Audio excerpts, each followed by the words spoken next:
Me çfarë lajme po vje nga QK kësë? Nuk mund vish me këtë qeverisje dhe me këtë menaxhment me lajme të mira. Ato të cilat japen lajme të mira, ato janë çështje shumë minore në shëndetësi kur japen.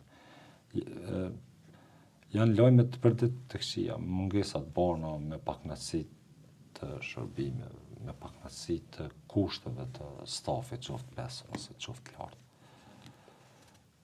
Në çfarë mënyrë i përjeton këto probleme? Po nuk është e mirë. Nuk është e mirë se është ballafaqohesh me çështjen hormonale. Me rasta ndjeni në faj para pacientëve. Ju jeni ata që përballen me Nuk mos ndihesh në faj. Nuk mund mos ndihesh faj. I ballafaqimi por me pacientin, i ballafaqimi direkt me pacientin. Edhe deshte edhe çështjet emocionale dhe mungesat e tyre ti kime i përjetu se ti ballafaqohesh me to. Nuk jeni një zyre kur ti nuk i kontakt, ose kur ti e informon përmes dikujt tjetër që s'ka, ose s'ke mundësi me ta ofru këtë shërbim për këtë, ose ballafaqohesh direkt me to, ballafaqohesh me çështjen e rronë shëndetësore ti, andaj ballafaqohesh edhe me familjar për cilëse ti të cilat nuk është.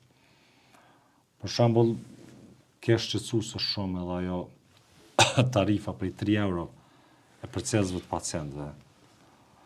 Në të vërtetë veç ka mbet gati vendi vetëm në Evropë të cilët familjarët përkujdesen në spital për pacientë. Që nuk është në rregull. Absolutisht nuk është rregull. Mirë po, përcjellësit a i ndihmojnë shumë, stafet i ndihmojnë shumë. Dhe tash në një formë tjetër kur ty ta jap edhe një ndihmë, ti nuk mundesh me ofruar shërbim ti po i detyron edhe me pagu. Këtu esenca është që ajo do duhet hjekej. Përcjellësi nuk ka pse të rënë në spital. Pacienti ty dorëzohet ose zyrtarisht në institucion.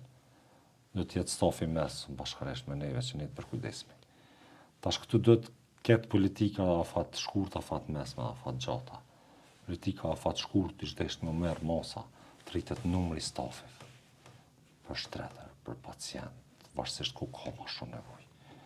Të lirohen familjarët për këtyre gjëra, mos rrëfohen.